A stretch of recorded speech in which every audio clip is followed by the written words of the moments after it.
When you think of a lawsuit, you naturally think of a dispute that pits one person or group or a company with one point of view versus another person or group or a company with a different point of view. But that is not always the case. In fact, your life is impacted by what are called collusive settlements of some types of lawsuits, and it's happening right here in North Carolina. Andy Jackson is the director of the Civitas Center for Public Integrity at the John Locke Foundation. He joins me now to explain what this is and how we can protect North Carolinians from some of these collusive settlements. Andy, welcome to Carolina Journal Radio. Thanks for having me.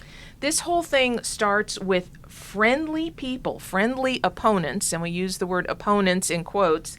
They team up. That sounds crazy because you think that they're filing a lawsuit because there's a dispute. Why do they team up? Well, the basic reason people team up in these kind of lawsuits is that they have some kind of mutual goal, either explicitly stated or sometimes just implied because they come from the same, basic background, basic viewpoints. But they need essentially a court intervention to accomplish what they want to get accomplished. So they can't do it on their own. There's some kind of something in the law that works against both of them, or sometimes in a private sphere, sometimes there's a contract that maybe both of them want to get out of, or to release one of the sides from a current contract to join a new contract. And so they essentially get together. One side sues the other. Once again, this may or may not be planned in advance.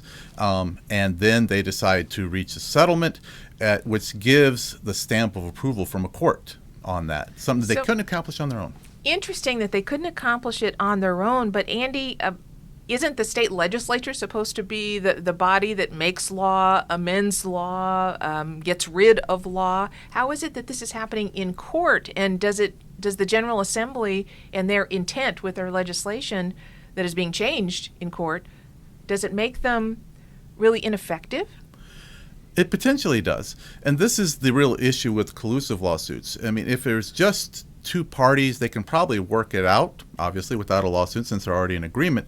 But the real problem is that with these lawsuits is that they're usually a third party that is going to be negatively affected by this. So with state laws, clearly the body that makes the laws, in our case in North Carolina, the General Assembly, they have an interest in seeing that if they pass a law, as long as it's a constitutional law, that it is something that is going to endure. It's something, since that is their role in government, that you can't have other parties just essentially getting rid of a law because they don't like it. And so that's the real danger, and that's the reason that the General Assembly actually it's in the Constitution, has the right to intervene in such lawsuits. Unfortunately, as we saw in a recent case, that didn't really work out.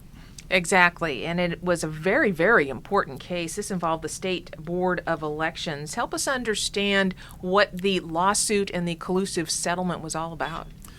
Well, this was a couple of things.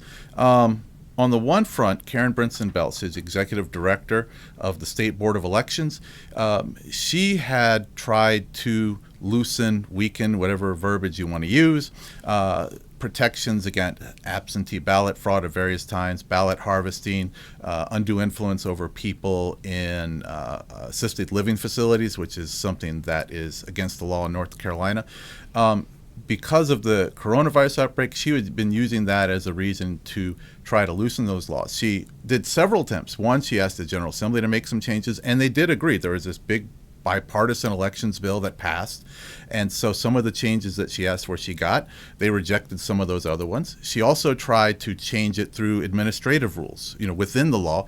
But this body in North Carolina called the Rules Review Commission also rejected that attempt. They said that's not within her power, emergency powers as executive director.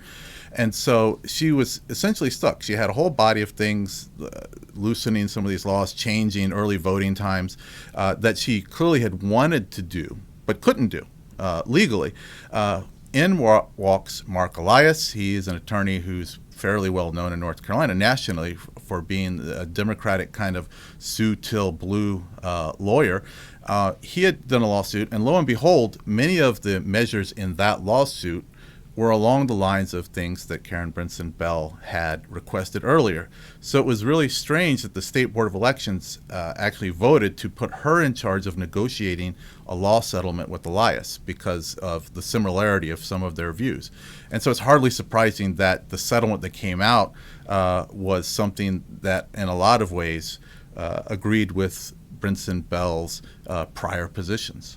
Where does that leave the General Assembly, specifically when it came to this lawsuit? Presumably, they would be thinking, the legislative leaders, hey, wait a second, we passed this bipartisan law. We made some changes based on COVID-19, things that we needed to be addressed. But now one person and actually two people, one person who sues and then the director of the State Board of Elections get together and negate some of that? Well, that's what happened.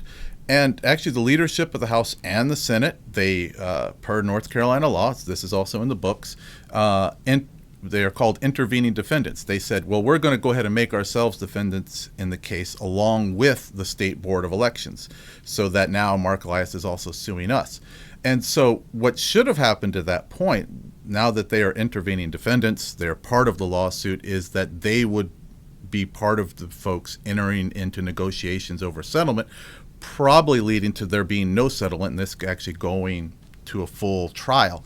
But that's not what happened. The judge in charge, Brian Collins, who has kind of a history of animosity towards the General Assembly, he once called it a usurper body. Wait a second, he called the General Assembly? In a separate case earlier, I think it's 2019 or maybe early 2020, I'll have to look up the date. Yeah, he had called the General Assembly a usurper body in a case that he ruled on that has since been overturned on appeal. So he already has that demonstrated animosity.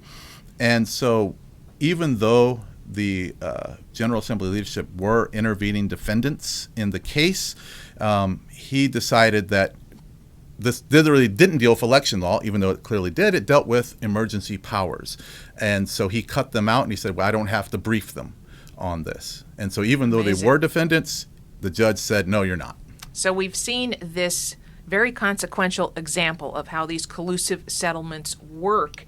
Andy, what can we do about this? And one would think the legislature, having now experienced this, would be saying, we're the policy-making body here. We need to do something. What is it they need to do? Well, it's when you essentially have two branches teaming up on one, which is what we had here, with the way that Judge Collins ruled, it's difficult. Probably the best way is to tighten up the law, because what you essentially had was this loophole.